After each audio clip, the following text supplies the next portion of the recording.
నేను మంచి చేసి ఉంటేనే నాకు ఓటు వేయండి అని ధైర్యంగా అడగగలిగిన ఏకైక వ్యక్తి ముఖ్యమంత్రి వైఎస్ జగన్మోహన్ రెడ్డి అని మేకపాటి రాజగోపాల్ రెడ్డి అన్నారు. ఆయన ఒరిగుంటపాడు గ్రామంలో ఇంటింటికి ప్రచార కార్యక్రమంలో పాల్గొన్నారు. ఈ సందర్భంగా అక్కడి ప్రజలు, ప్రజాప్రతినిధులు, వైఎస్ఆర్సీపీ నాయకులు, కార్యకర్తలు ఆయనకు ఘన స్వాగతం పలికారు. ఎన్నికల ప్రచారంలో ఆయన వెంట నడిచారు.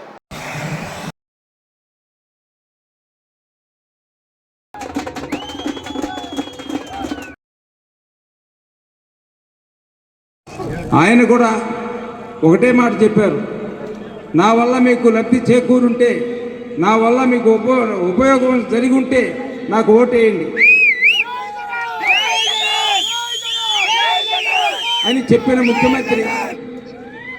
చెప్పిన ముఖ్యమంత్రి ఒక జగన్మోహన్ రెడ్డి. ఎవరైనా చేసుంటే చెప్పే ధైర్యం కూడా ఉంటుంది. ఆ విధంగా చెప్పగలిగిన ధైర్యం ఒక్క జగన్మోహన్ రెడ్డికే ఉంది. ఆయన పాదయాత్రలో ప్రతి ఒక్కళ్ళని గమనించారు.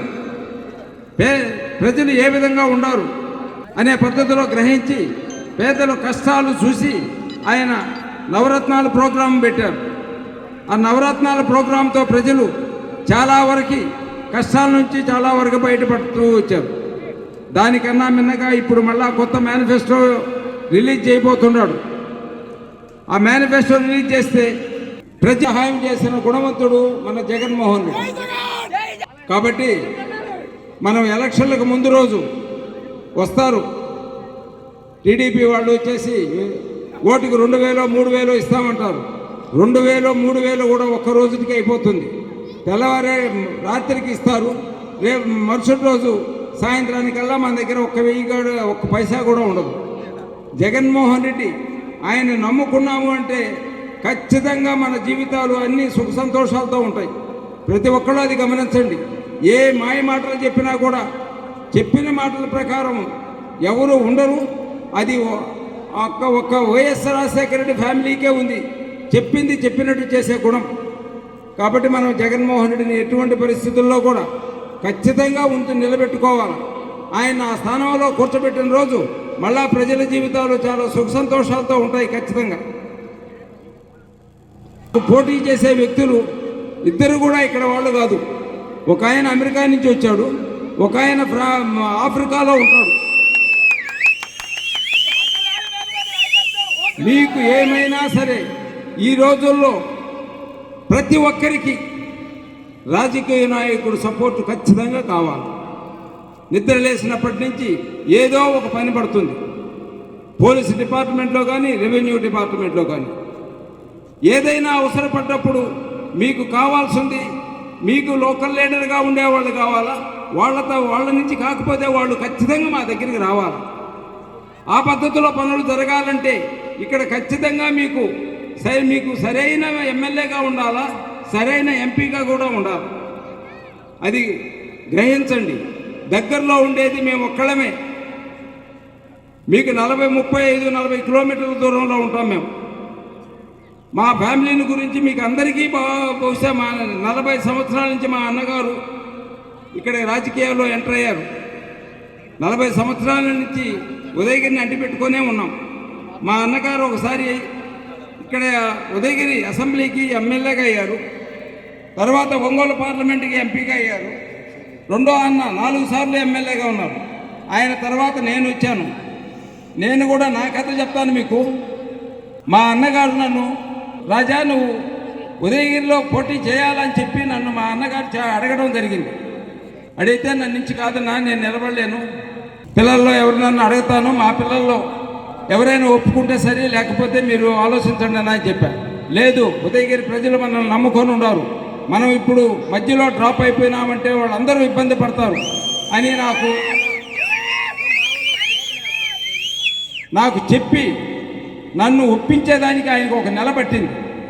ఎందుకంటే నాకు పెద్ద ఇంట్రెస్ట్ లేదు రాజకీయాల్లోకి రావాలని. నేను రాజకీయాల్లోకి వచ్చినాను అంటే మీకు కంప్లీట్గా నా సర్వీస్ నేను చేస్తూ మీకు అందుబాటులో ఉండాలి. అందుబాటులోనే ఉంటే నేను ఈ రాజకీయం లేక వచ్చిన దానివల్ల ఉపయోగం ఉంటుంది. లేకపోతే మాత్రం నేను సర్వీస్ చేయకపోతే ఈ పదవే వేస్ట్ అనుకున్నా. సరే 1 మంత్ టైం ఇచ్చాడు, 1 మంత్లో నువ్వు ఆలోచించుకొని చెప్పు, ఖచ్చితంగా మాత్రం మనం ఉండాలన్నాను. తర్వాత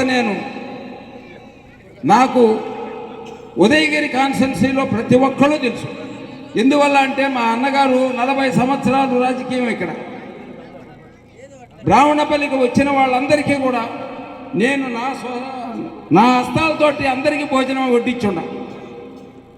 మా అన్నలకి ఇద్దరికి సర్వీస్ చేసినోడే, కానీ నాకు అందరూ తెలిసిన వాళ్ళు ఇక్కడ. సరే, ఫైనల్గా నేను ఒప్పుకోవటం జరిగింది, వచ్చాను. వచ్చిన తర్వాత నేను ఏ ఊరికి పోయినా సరే నాకు మహిళలు కానీ ప్రతి ఒక్కళ్ళు నన్ను ఆదరిస్తున్నారు, నన్ను మంచిగా పలకరిస్తున్నారు.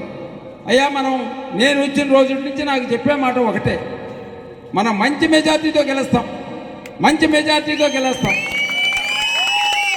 అనే మాటే చెప్తున్నారు ప్రతి ఒక్కళ్ళు కూడా. నాకు అప్పుడు కలిగింది సంతోషం అనేది. నేను అప్పటి వరకు నాకు పెద్ద ఇంట్రెస్ట్ లేనిది అప్పటి నుంచి నాకు ఇంట్రెస్ట్ కలిగింది. నేను మాత్రం నాకు ఇక్కడ నేను సంపాదించుకుందామనే ఉద్దేశంతో నేను రాలేదు. నాకు నా పిల్లల భవిష్యత్తుకి వాళ్ళకి కావాల్సినంత నేను తయారు చేసి పెట్టి మిగతా బిజినెస్లు వాళ్ళకి అప్పచెప్పేసి నేను మీ దగ్గరికి రావడం జరిగింది. ఏ టైంలో అయినా బ్రాహ్మణపల్లికి రావచ్చు మీరు. నేను కూడా ఉదయగిరిలో ఒక ఇల్లు కట్టిస్తున్నాను. ఇంకా మీకు బ్రాహ్మణపల్లి కన్నా ఉదయగిరి దగ్గర అవుతుందేమో. ఖచ్చితంగా మీకు అందుబాటులో ఉంటాను, మీకు సర్వీస్ చేస్తాను. జగన్మోహన్ రెడ్డిని ఆ స్థానంలో కూర్చోబెట్టుకొని నన్ను విజయసాయిరెడ్డిని మంచి మెజార్టీతో గెలిపిస్తే జగన్మోహన్ రెడ్డి సీఎం గారికి దగ్గర ఏ పని కావాలన్నా నేను చేయించి పెట్టగలను. ఆయన అనుకున్నాడంటే ఏ పనైనా చేయించగలడు. ఉదయగిరి కాన్స్టిట్యున్సీని మంచిగా డెవలప్ చేస్తాము. మీకు ఏ కొరత లేకుండా మేము పనులు చేసి పెట్టి మీ కోరికలు తీర్స్తామని చెప్తూ సెలవు తీసుకుంటాం.